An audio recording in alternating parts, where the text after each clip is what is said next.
Hello and welcome at Thomas Geiger Car. Today with the new Mercedes EQS SUV, or at least the prototype that once will become the EQS SUV. Just a few weeks before the world premiere of the production vehicle at the Auto China in Beijing, we are here in Sweden at the Arctic Circle, joining the Mercedes engineers on their final test drives and see what this vehicle will deliver once it hits the road later that year to compete with BMW's iX, Tesla's Model X and Audi's e-tron. If you're keen to know what this car can do, what to expect, join me on my first passenger ride and I'll tell you more about it.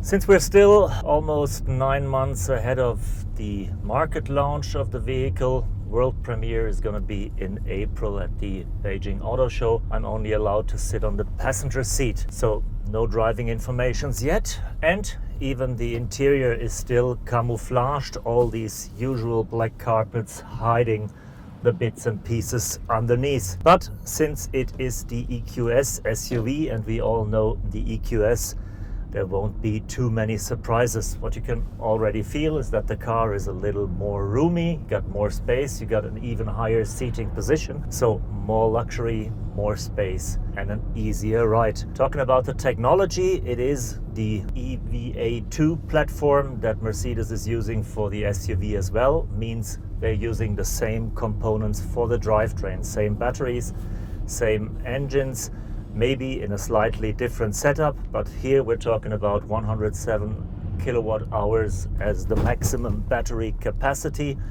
That should deliver a range of not the 770 kilometers of the EQS, but I assume roughly 700 kilometers of range should be feasible as well. They're not telling me the exact horsepower, but if you look for the EQS limousine, there you have 292 PS, 524 PS and 761 PS in the AMG version, and it would surprise me if the EQS SUV would have lots of differences in that.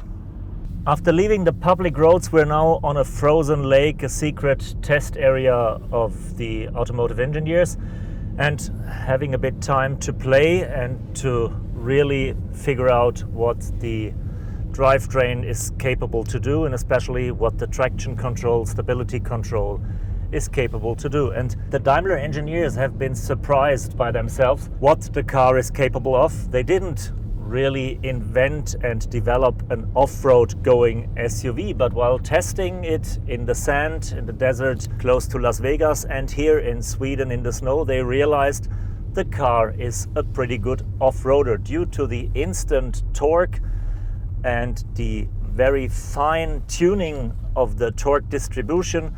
The car handles steep sand, deep snow pretty easily.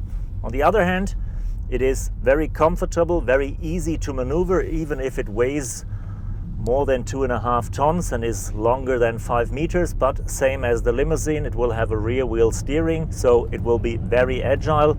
We have air suspension for lots of comfort, and we have different drive modes to set the characters. A very comfortable one, a sporty one with some minor drift experiences, and for the first time an off-road drive program as well. As usually, the prototype is heavily camouflaged. It's not only wearing this psychedelic foil, it's also wearing a kind of body armor of plastic cladding to hide the contours. But you don't have to have much fantasy to know how an EQS SUV would look like if you already know an EQS and an EQE. We will have that sleek black panel grille. We will have a very aerodynamic shape to get the drag coefficient down and the range up. And the car is just of huge size. It's much higher than the limousine, for sure, because it's an SUV. It's sitting higher, got more ground clearance. The hip point, the so-called hip point, the place where you put your butt in the seat, is 8 centimeters higher than in the standard car, so you have an easier ingress and degress and the better view. And even if the EQS limousine already has a huge trunk, the EQS SUV is even more versatile. You can load lots of stuff into the car and even more people, because same as the GLS in the conventional world, the EQS has a third seat row.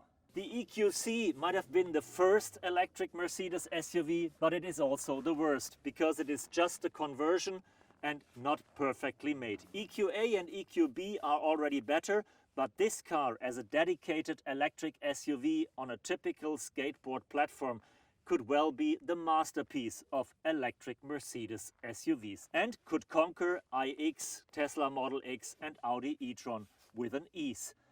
If you need more off-road capability, Mercedes is just asking for a little bit of more patience, because the electric G-Wagon is somewhere around here already proving for production. And if you look for more luxury, also on the line, because this car will be the first electric Maybach vehicle as well.